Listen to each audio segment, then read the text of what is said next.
Welcome, welcome, welcome to Satsang. So tonight I've got my own little recording studio down in Spain. I'm in Denia in our new house.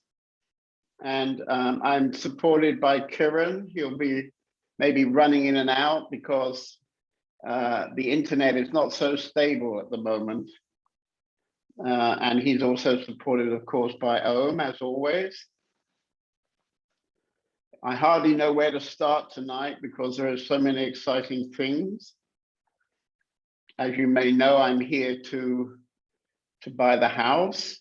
We have got the loans we needed. We have the money in the bank account. We're all ready to sign the papers, and the house will be ours in 2 weeks' time, if everything goes well. But already it's beginning to look like some little hiccups maybe happening. And today, everybody would have got an email where we're reaching out to our friends and to our close ones. We're reaching out for a donation. So the idea of this donation is to support the renovation of the villa. And it started last night. And today there's been several unexpected donations. So at the moment it stands at 3,500. So thank you if you've donated, and we can handle a few more donations actually, if you like to reach deeply into your pocket. Good, good. And let's start with our meditation. So sit comfortably. Close your eyes. Look inside. And bring your attention to whatever is the strongest thing.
Okay, so keeping your eyes closed, let's look again.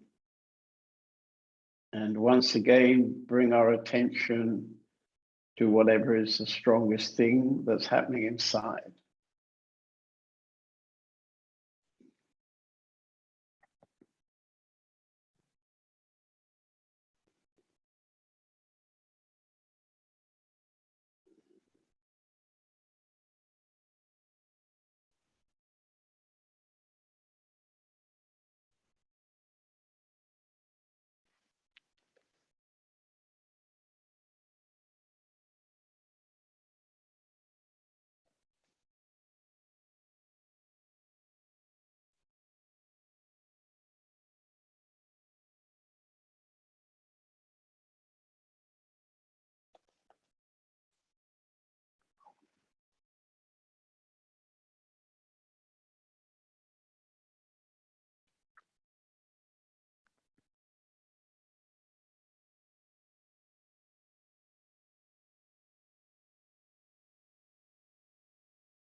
Okay, so keeping our eyes closed, let's give ourselves permission to fall deeper inside.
Okay, so when you're ready, you can open your eyes, come back into the meeting.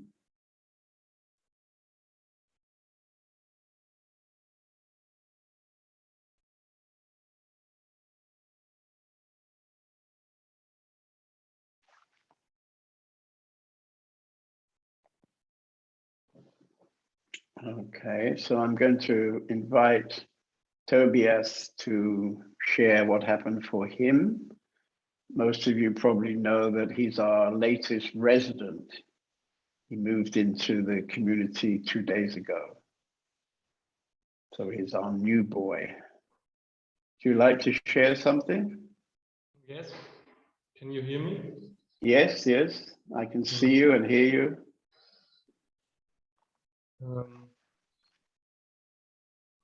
There was a strong energy, and first the strongest I focused was my head, which where was much pressure, and it was not so easy to focus it because it was not a nice feeling. It was like exploding or something, but not a good feeling. But when I let it be, it moved into something what was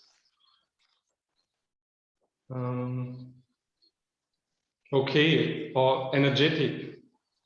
All right. So like a melting or something. But after a time there came thoughts, and then the strongest feeling switched into my heart, and my focus was there. And yes, more I can't remember. Okay, very nice. And what about Nadaraj? He was the last resident to come before Tobias. So he's like almost a new boy. Where is he? Can't find him. Are you there? I'm here. Oh, you're there. Good, good. Yeah. Okay. Yeah. What happened for you in the meditation? A lot of body movement. Okay.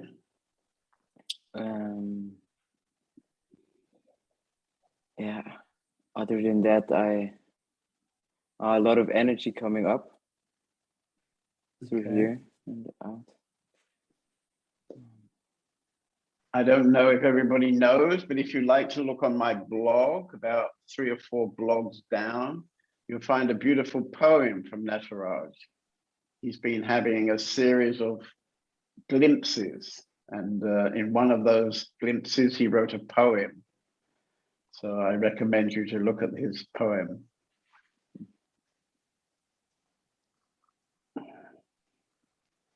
Okay, would somebody else like to share?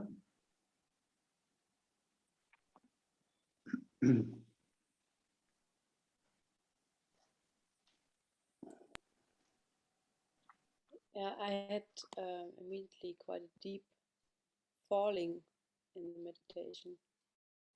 It's very beautiful. You had a deep falling. Mm-hmm. Okay.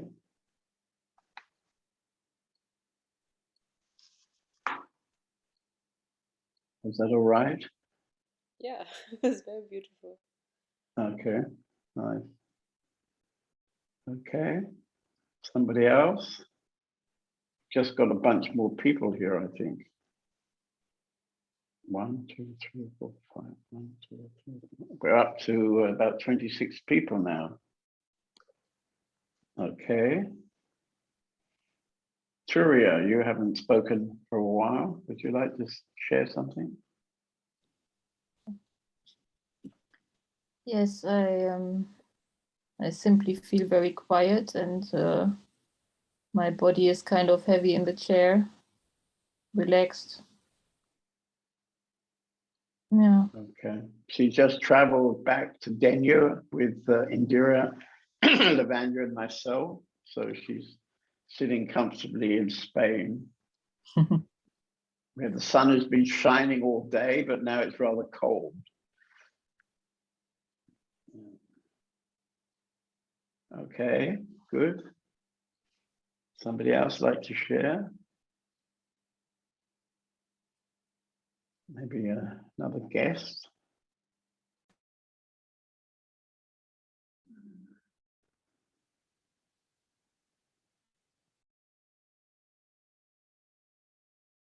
Perhaps I ask Lena.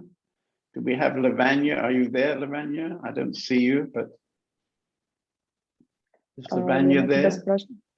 Okay, good, good. Can you translate for Lena then? Let's hear Я сейчас буду Lena's. переводить. Да. Я хотела расслабиться, у меня даже немножко получилось.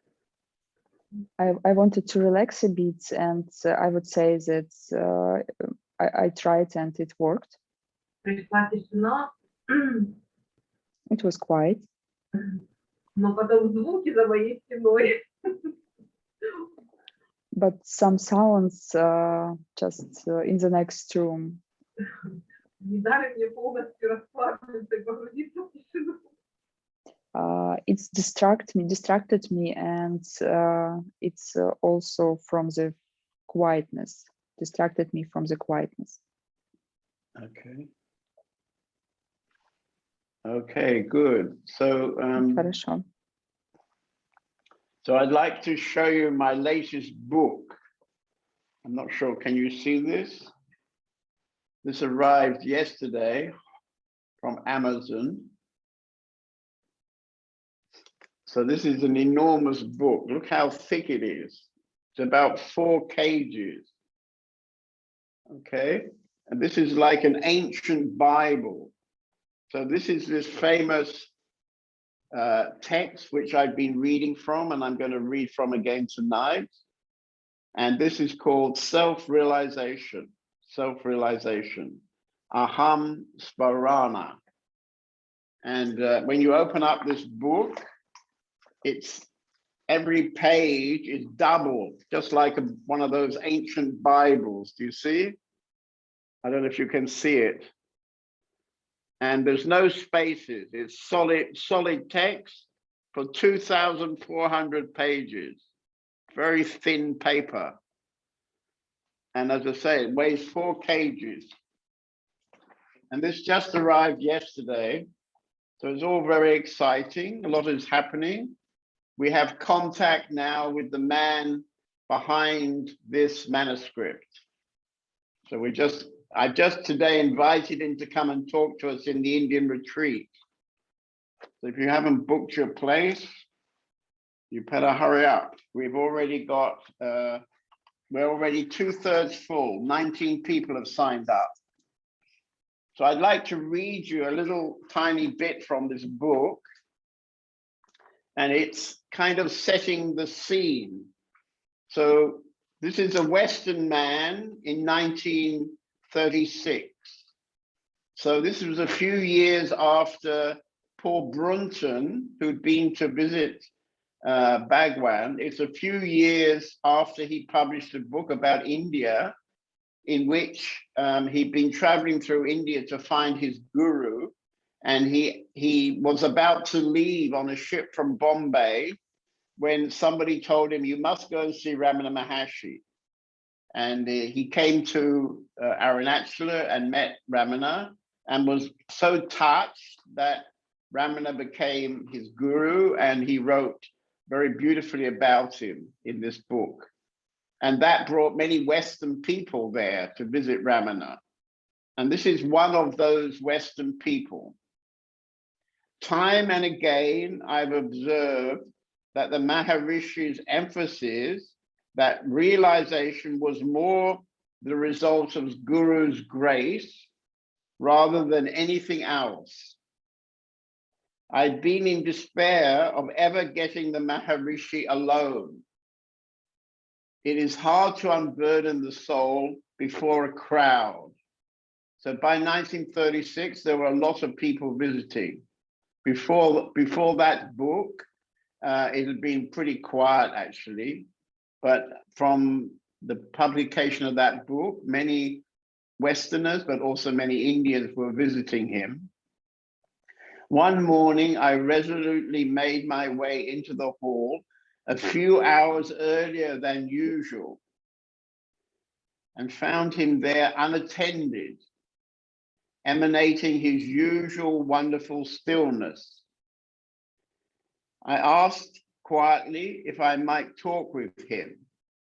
He nodded, smiling, and sent for someone to translate. On arrival of a devotee, I put my first question. What are the obstacles which hinder realization of the self? His answer, chiefly structures of the mind, which in India are called vasanas, tendencies of the mind or structures of the mind. He's saying that this is the main barrier to realizing the self. And then he was asked how to destroy the vasanas. Answer, by realizing the self. Question, that is a vicious circle. Bhagwan, it is the mind which brings about such difficulties, creating obstacles and then suffering from the perplexity of apparent paradoxes. Investigate to whom these questions and doubts arrive, and the self is realized. What are the aids for realization? Introversion of mind is the one and only aid. What that means is to quieten your mind.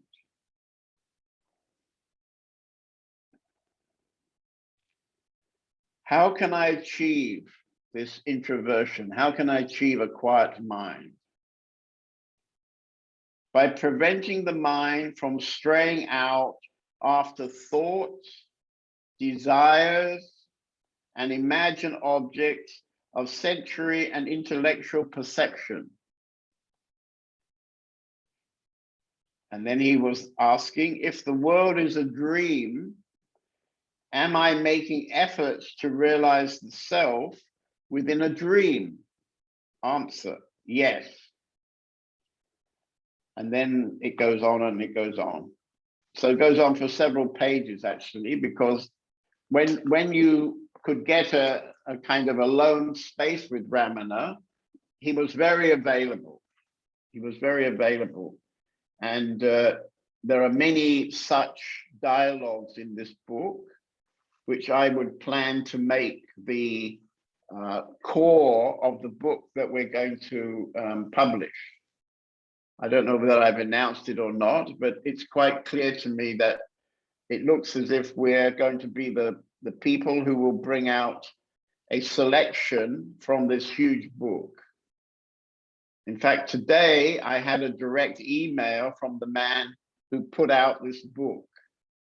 And he was encouraging me with the idea that our press will be the chosen press to publish this selection book. So this is pretty exciting, actually. And so I answered him today and talked about various things. And then I invited him to come and talk to us at the retreat in Arunachala from the beginning of January, or I think it's the 8th of January it starts. I don't know whether he will appear. He must be quite an old man, I think. Okay, so I'd like to show you the slideshow that I showed you last week, because it's been upgraded. But it goes a little bit longer. We have a few more pauses in the slideshow, and we've now put it up on YouTube. So you can see it on YouTube, or you can indeed see it on my website if you click on Ramana. So let's play that.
Okay, so this was really wonderful. This was a wonderful selection of quotations. And you may have noticed that we're very lucky to have music from Praful, who's one of the musicians we invite regularly to the Open Sky House. It wasn't so long ago, maybe in the summer, he was giving a concert for us. In fact, 2 concerts. And I think this is a really stupendous slideshow. And my recommendation would be to put it on your desktop and try to spend a few minutes, 6 minutes every day, watching that slideshow, because it's really, really powerful. He was teaching the way of self-inquiry, to trace the mind, to trace the thoughts in the mind back to the source of the thoughts. And he called that self-inquiry, who am I? And he was also suggesting surrender. And the last quotation, if you remember tonight, was provided it is unconditional, surrender is a foolproof way to realize the self. Surrender. And my sense is that the people who lived in his ashram, some of who became self-realized, they were practicing self-inquiry on a daily basis. And of course, over the years, they went through an enormous process of surrender. So he had a bunch of people around him who were completely surrendered to him. And this is perhaps, as it says here, it's perhaps the very easiest way. One sense it's very easy, and in another way, it's so difficult that it's almost impossible. Because surrendering, you're surrendering to the existence, to the God, to the self. You're not surrendering to somebody, and you're certainly not surrendering to your own mind. And this, of course, is not very easy. It's not easy because in our mind, we have all kinds of ideas. And we constantly hold on to these ideas because we think our ideas are going to make us happy. So of course, we want to be happy. And so we hold on to our ideas, our beliefs. So it's not easy to surrender. Not easy to surrender. But if you can surrender to you, in a way you could say, partly you're surrendering to your destiny, partly you're surrendering to the God upstairs, the intelligent universe, the divine intelligence, the self. There are many, many words in the different traditions, and the possibility is completely surrender to the next moment of your life.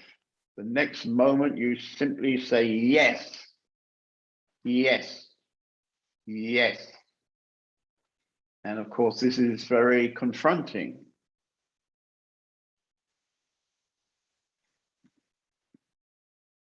So if you can feel yourself stuck inside, stuck in some kind of position, stuck in some kind of belief, yeah, then just let it go. Just let it go. And when you let it go, you'll feel this surge of energy. If it's a true letting go, if it's a true yes, unconditional yes, then you'll feel an enormous opening, an enormous surge of energy will come into your system. This is very, very beautiful. And actually, you could say it's very, very simple.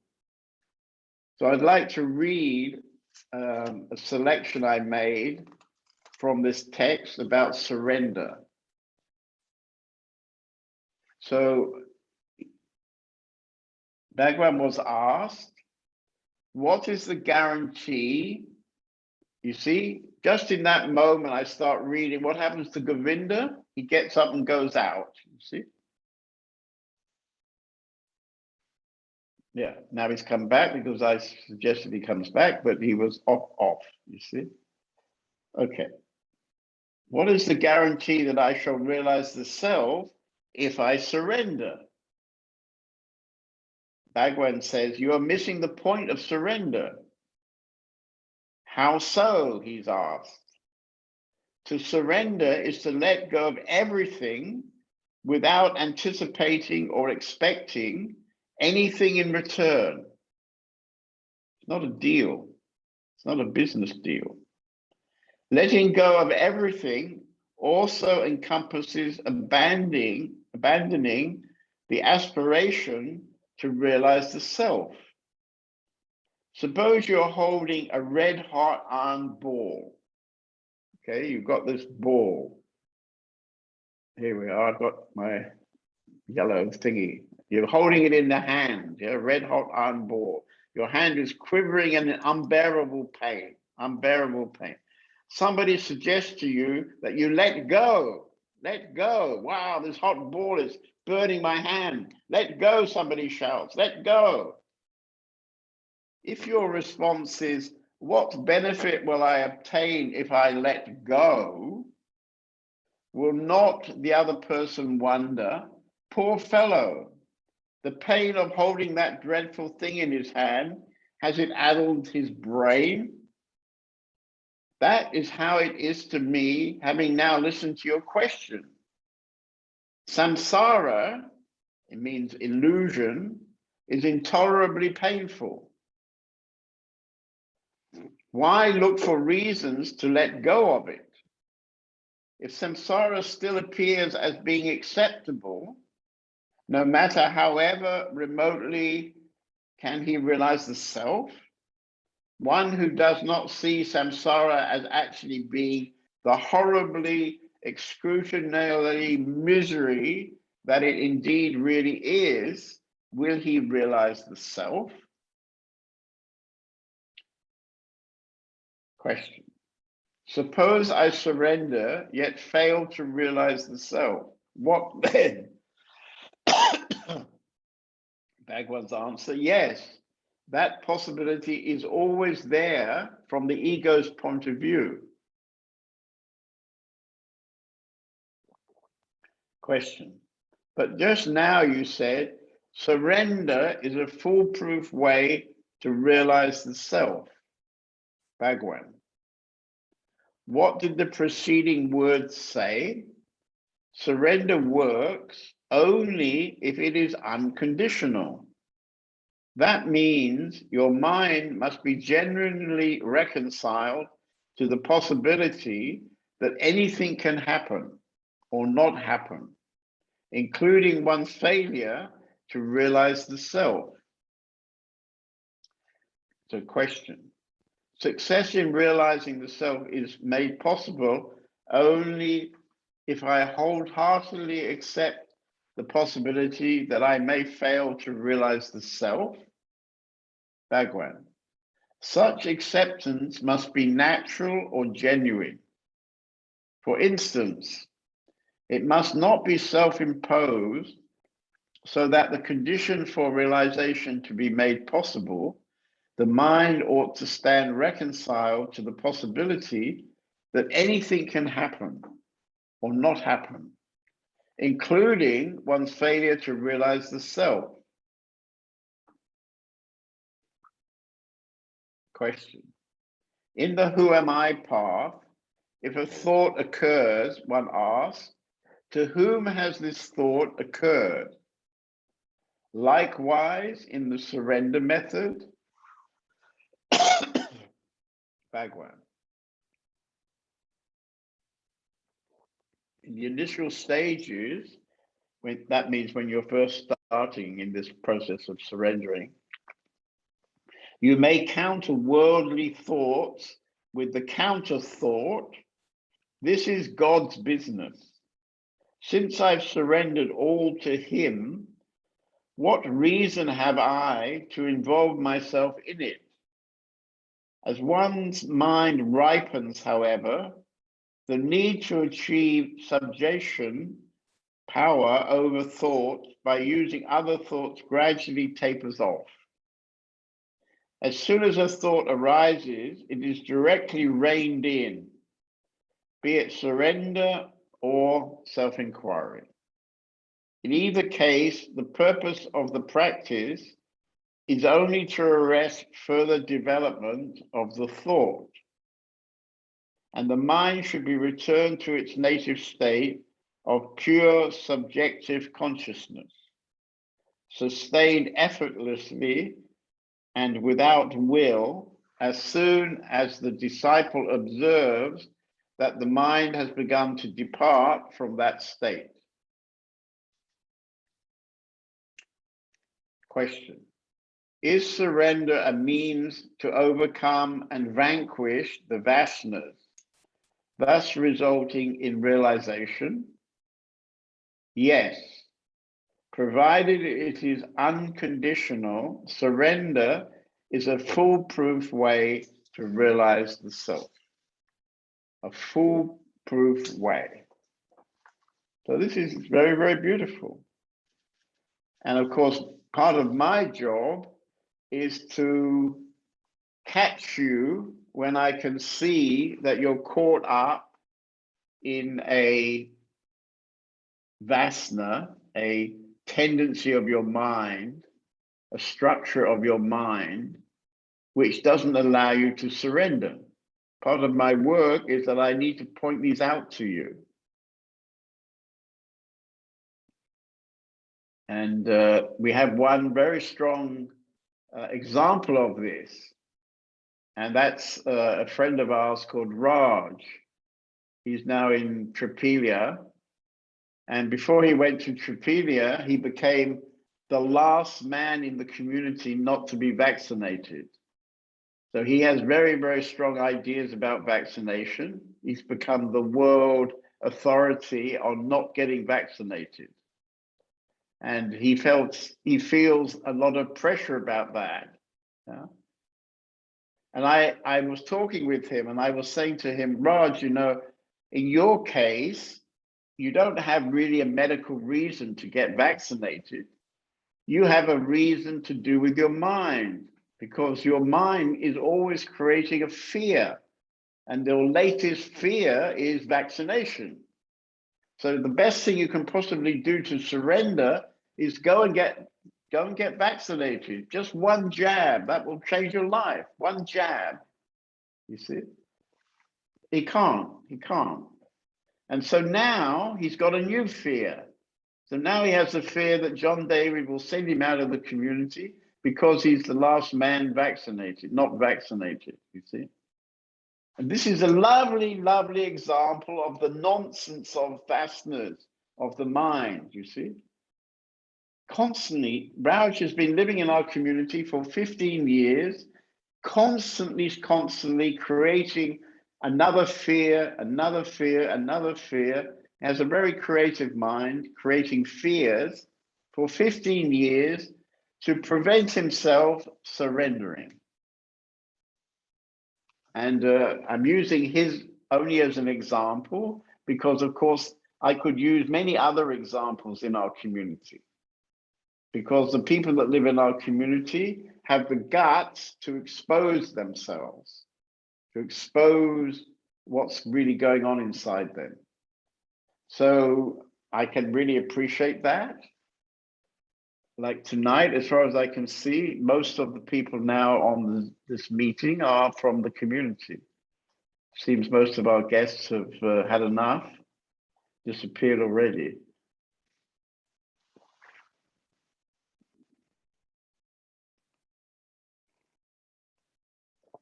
So perhaps somebody would like to dialogue with me about surrender.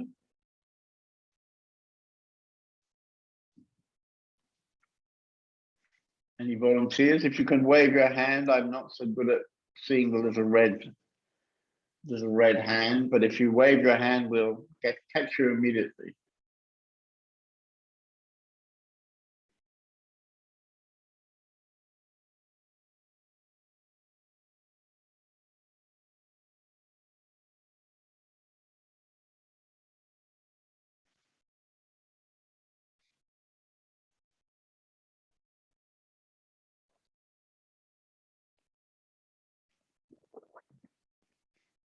Okay, Kamala, come. For me, every morning when I prostrate in front of this picture of yours, and this is always a moment in the day for me to feel how much I'm ready to surrender, or what is holding.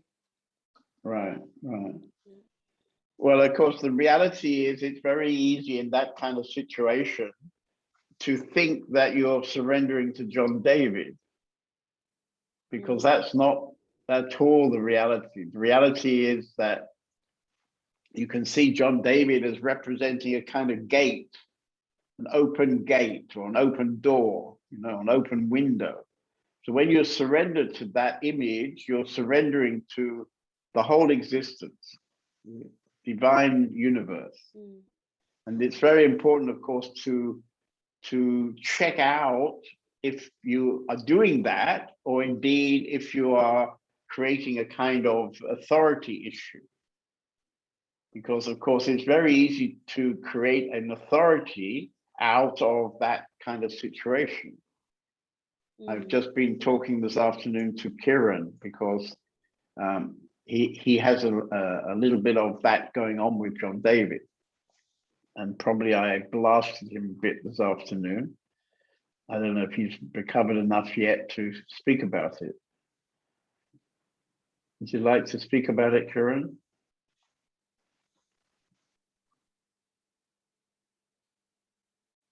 I don't hear you. Can you unblock your sound? Unmute your sound? We don't hear you. We don't hear you. Kiran, zieh mal die Kopfhörer. Try it without headphones. Maybe the headphones don't work.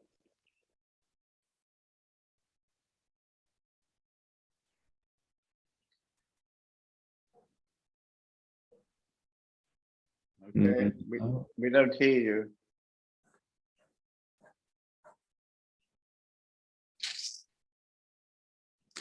Kiran, try in the sound settings if microphone is selected your MacBook, your computer. Maybe your headphones don't work. Maybe pull them out, try without the headphones. Maybe wait. Yeah, like this now. Now we hear you. Now we hear you. Ah, that's great.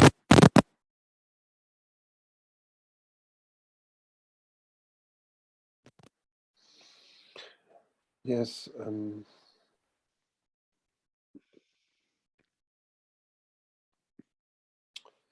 What to say? The meeting with you was very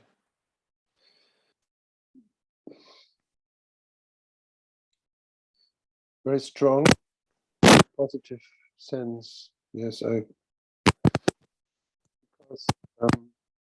I see that I have a lot of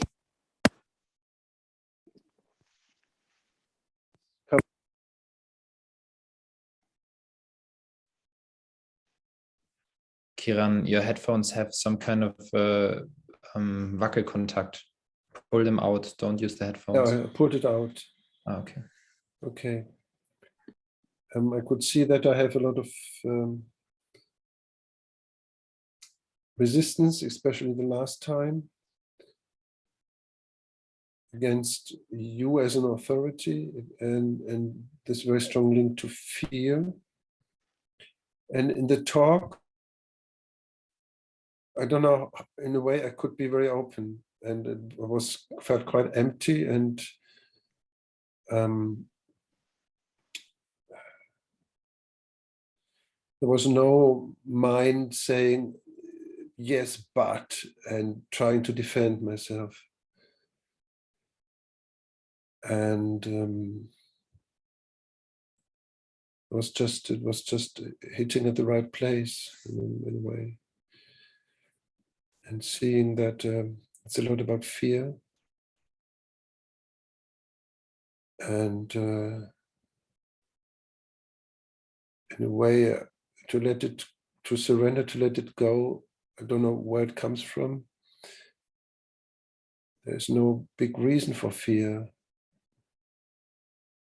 And this was also And then I get in touch with something that feels deeper and more open, more, but in a way, it's not an openness that I can imagine with the mind. So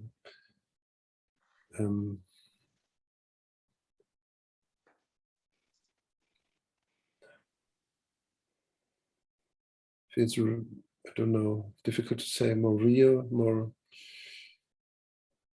the words don't really hit it, don't really explain it. Yeah.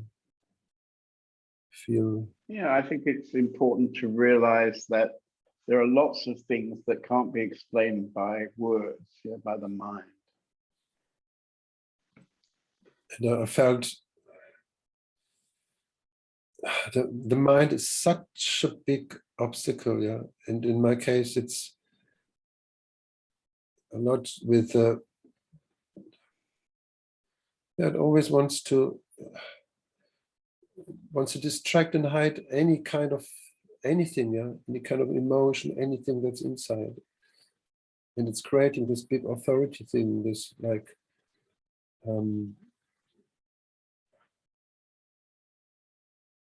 John David does want crazy things, or I'm not okay, and I'm too, yeah, and judging myself, judging others.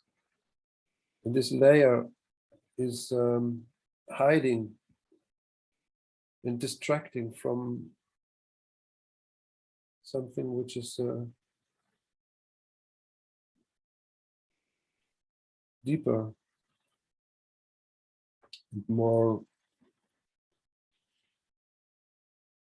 feels more alive, more.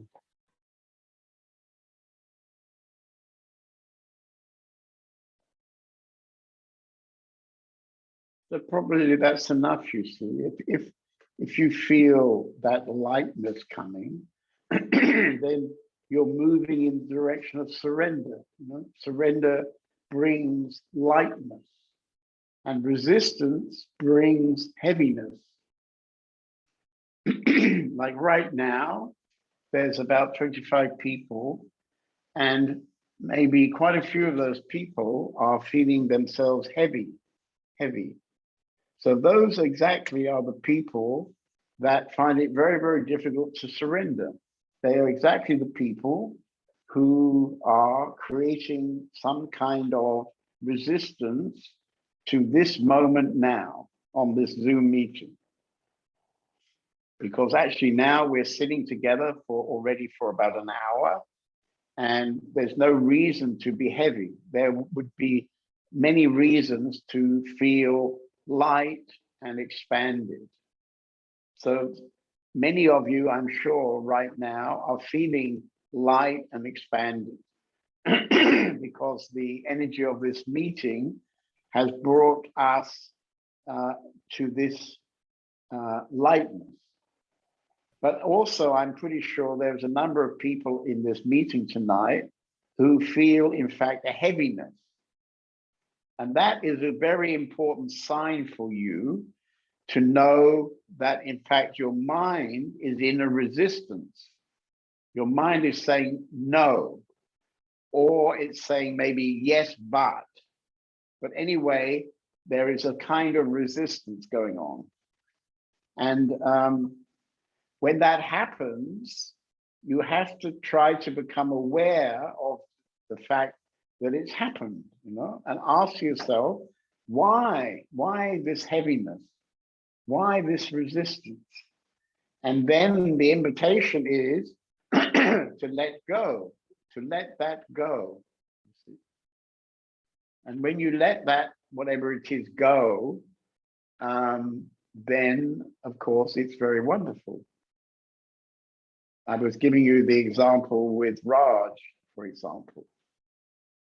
Just imagine if Raj would get up tomorrow morning and go off and get his jab, for example. By lunchtime, he would be feeling enormously light because not only has he cleared away his resistance to getting the vaccination, he's also got rid of the fear of being asked to leave the community. 2 hits just from one little jab, you see. But he won't, I know he won't. He's very stubborn. And of course, he's very afraid. And of course, he allows his mind to create these things in order to sabotage the possibility of him becoming into lightness. And maybe now, Raj, it's time for you to respond. Would you like to respond?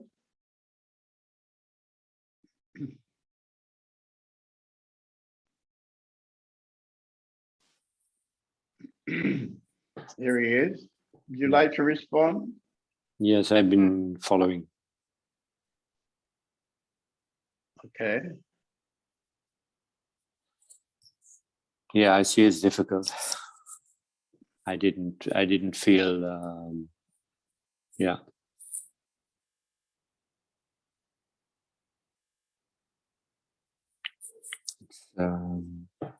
Yeah, it's so difficult.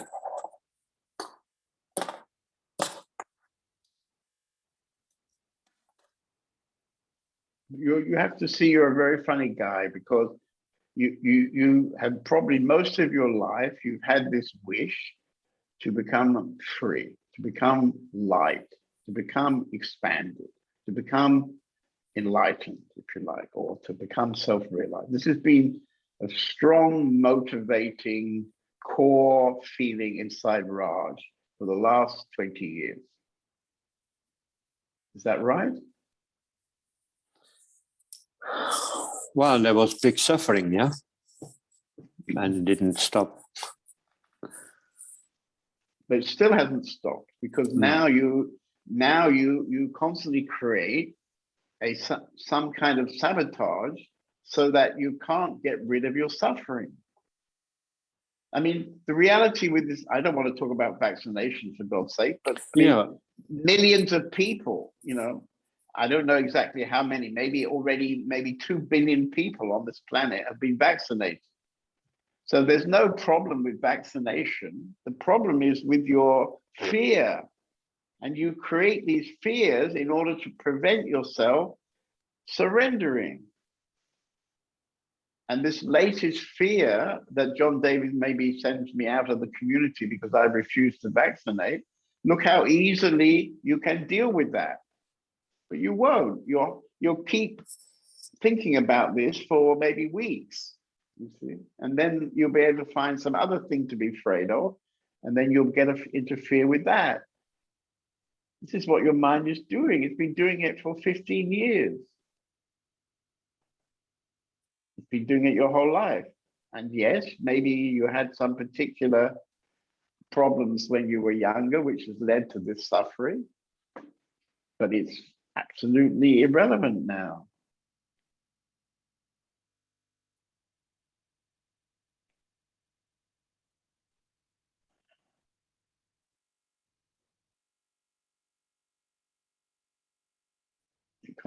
You can't see this?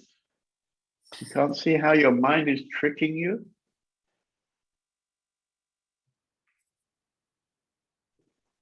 this is very difficult that we cannot even talk about what you are asking, or what could be my reason. But Wow. but darling, there is no reason. It's your mind. There's no reason. The vaccination has saved hundreds of thousands of people dying from this vaccination. There's no reason. And you've already had the virus. So for you, you know, it's completely irrelevant, really. Nothing about the virus or the vaccination. It's about your creating a fear to deal with your fear. You know, you have a deep fear of disappearing. You have a deep fear of becoming enlightened. And therefore you're constantly, for 15 years I've known you, creating all kinds of fears to sabotage that happening.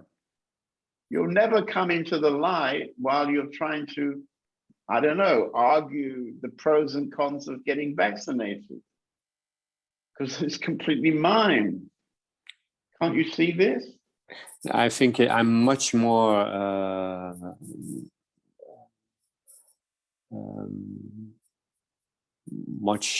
too much identified with this body, fear of hurting this body. This nonsense, Raj. It's nonsense. Identification with this body. This is what I see. Okay. Anybody else like to take this conversation with Raj and use it as a chance to see yourself? Because Raj is not the only one. There are many people.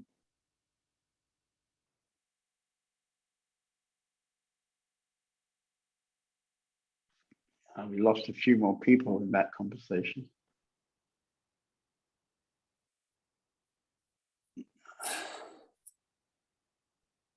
Come on. Everybody here is sitting in lightness.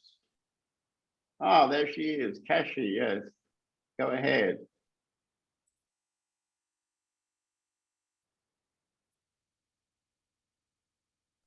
Kashi is a female Raj.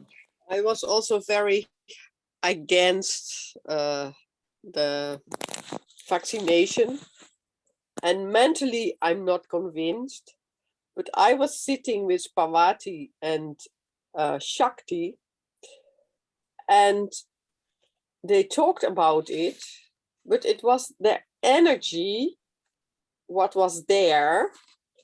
Shakti said that she felt very caring afterwards, but it was not only the word caring, but the energy, I just sank down in the, the layer of complete love.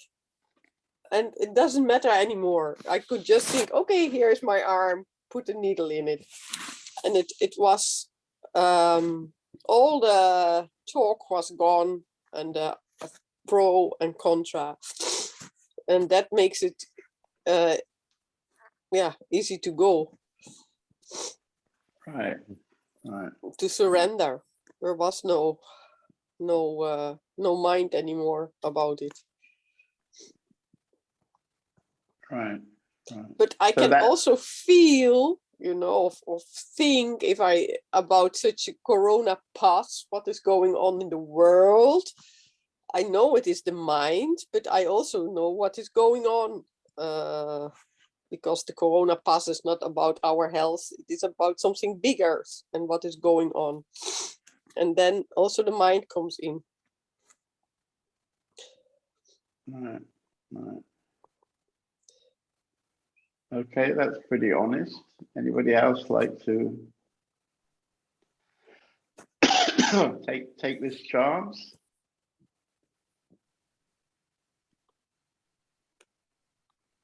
Okay, let's try Radha.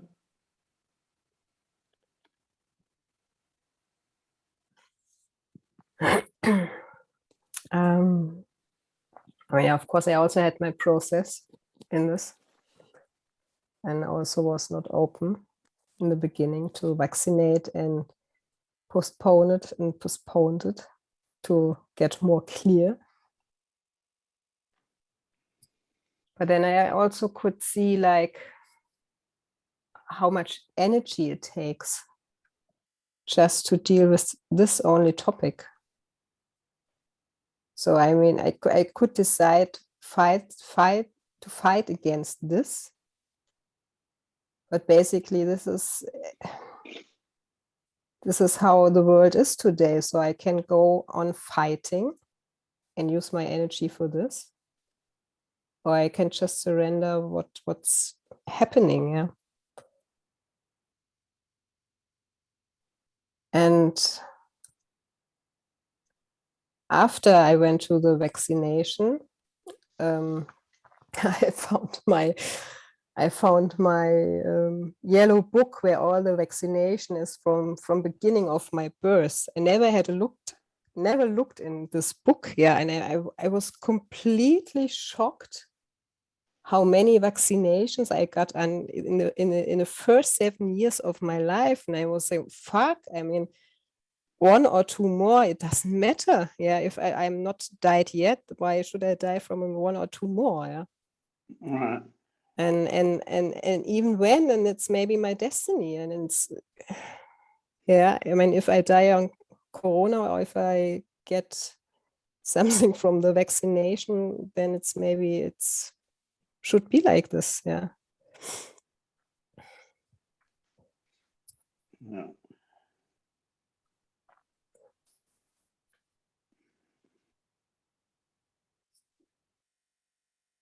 And yeah, I mean, from my mind, I also still not convinced that this is necessary. Yeah, but as I say, I mean, you can fight and fight and fight and use your energy to go on fighting. Yeah. Right. Right. And this And is, have of you, course, an example of for many different things in life also. Yeah. and it's constantly, yeah, just constantly. And this also has something to do with surrender. And I mean, I find it so difficult completely to surrender. All right. Yeah? To everything. Why is it so difficult? Because it's the natural way to live, isn't it? Why is it so difficult to live in the most natural way? Yeah, I mean, there are moments where it's easier and there are moments that are more difficult, but to say yes to everything, yeah? Whatever it comes, yeah. Yeah.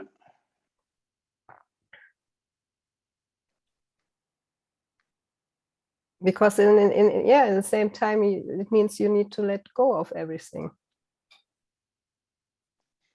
Yeah.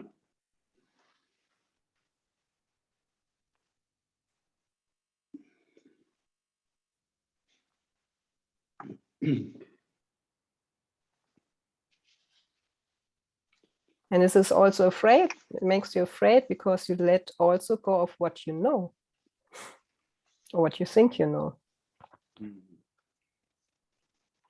But I think, you know, when you look at the thickness of this book, you know, look how thick it is. This is only 3 months. This is 3 months of the recorded talks from Ramana Maharshi. 3 months, yeah. So, I mean, this man already, when he was very young, you know, it happened to him when he was about 18, 17 even. And he became empty. Yeah? He became surrendered to existence. And things happened, like he left home, he went to Arunachala, he stayed in the temple, then he stayed on the cave on the mountain, and then he spent his days wandering around, and then, you know, he collected some people came and asked him questions. And then maybe around 30 years later, in 1936, he's sitting in the ashram, and people are coming from all around the world and asking him the most difficult questions facing humanity or facing a human being. Yeah? And he has this enormous wisdom. You know, people are coming from the Christian tradition, asking him to explain the teachings of Jesus. He has Buddhists coming, asking him to do the same with Buddhist teachings.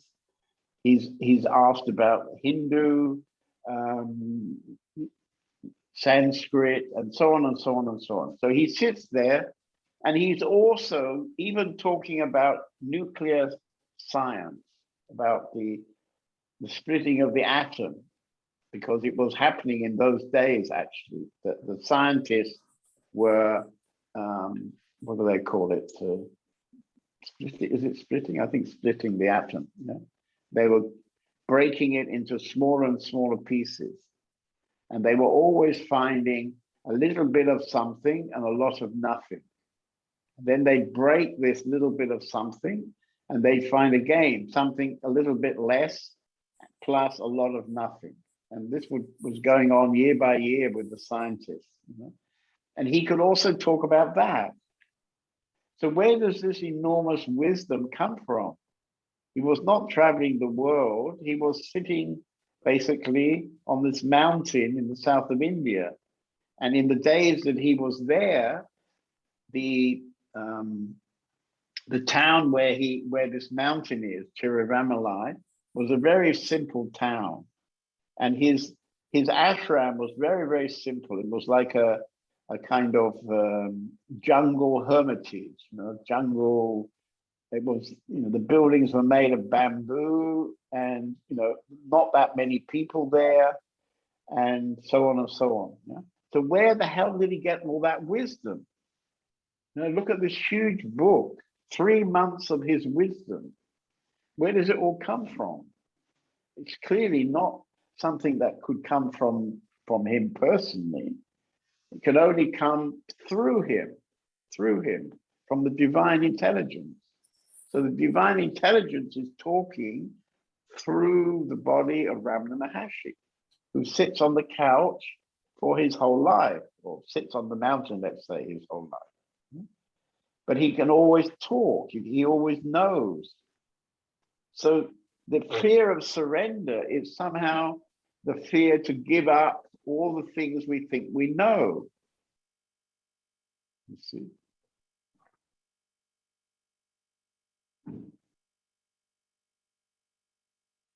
It's not going to become a sort of blankness.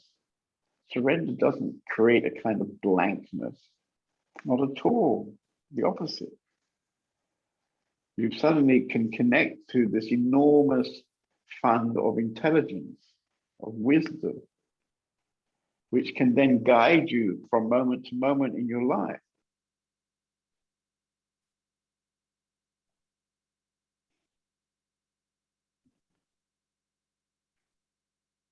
Surrender is a fantastic deal, you know, fantastic deal.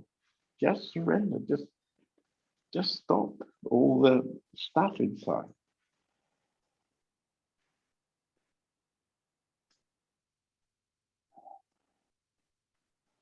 Okay, anybody else like to share?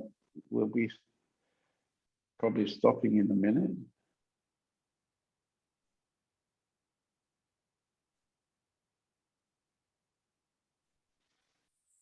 Anybody else? Maybe we should check in on Lakshmi. Are you there, Lakshmi? I'm a bit lost, people. I've done something to my screen. I'm here. Oh, okay, good. Here. Now okay. I noticed already in the beginning of the meeting, you look again very bright. It's because of the light above of me. You look a bit like Marilyn Monroe tonight. Oh. Pretty amazing, you know. By the time she joins our community, she'll be one of the youngest in the community. What I wanted to say is this surrender. I feel in this moment, I surrender to these wonderful words of Ramana Maharshi, and I'm quite happy to read the words of him. And I saw the film you showed us of YouTube yesterday, I think, and I think it's wonderful. The words, the sentences, it's so touching, and I've got a big yes inside. Not more can I say about that.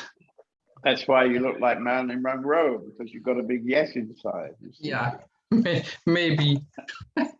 Yes, that's why we want you to live in the community, because you're completely in the light. You know, everybody can see it right now. You know, you're completely in the light. And this has been going on for most of this year, actually. That's really a big surrender. Yeah. Mm. Yeah. Mm. Okay. Okay. Anybody else like to share? Don't all rush in the same moment. Okay. So maybe that's it. That's it. I would just say a few things which you may have already read at the beginning of the meeting, but this weekend I'm down in Denia in Spain, and we're having a Vipassana weekend. It's turning out to be our most successful weekend. We have 14 or 15 people coming to the weekend, which in Spain is quite amazing, actually.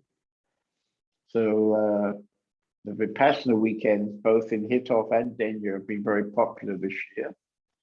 And the next weekend, we're having a meditation weekend in Germany in Hitov. And, you know, for many of you, that might not be exactly your priority, but for anybody you know who is more like interested but haven't got so far with their journey, this will be a wonderful weekend. So it would be a very good weekend to invite friends who are touched and would be interested to learn to meditate. And on the following weekend, after that weekend, we're offering a free volunteer weekend. So that's from, I think, 22nd, Monday the 22nd until the following Sunday. You can stay in the house for free. And we will offer a special program every evening. And it will end up on Saturday night with a beautiful Indian flute concert. Yeah,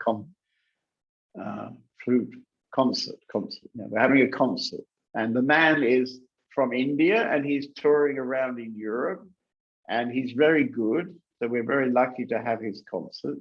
That will be on about the 26th or 7th, I think, Saturday 27th. So please tell people who are interested in the Open Sky House, this is a perfect week to come and experience the community life. And if you're interested, the other day I did an interview, which is now up on my website under breaking news. And the interview was called Community as a Spiritual Practice. Community as a Spiritual Practice. So many of you might find that interesting, especially the ones who are actually living in the community. You may not quite know what it's all about. And yeah, what else have I got to say? What I was saying earlier, I think about India, that I think about 19 or 20 people are coming now to India. And it feels that it's going ahead. It's possible to get a tourist visa for 1 month. Of course, this is a very important time for India because many Western people like to go to India. So I think they will keep it open. So I think we can be confident that the retreat will happen. We've already made the agreement with the ashram. So we'll be in the same place we've been for the last 20 years. It'll be our 21st retreat there. So if you haven't been to India and if you feel an interest to experience Indian life and particularly the life in Ramana Ashram and on the mountain, then this would be a great opportunity. Okay. Good. Okay. Thank you.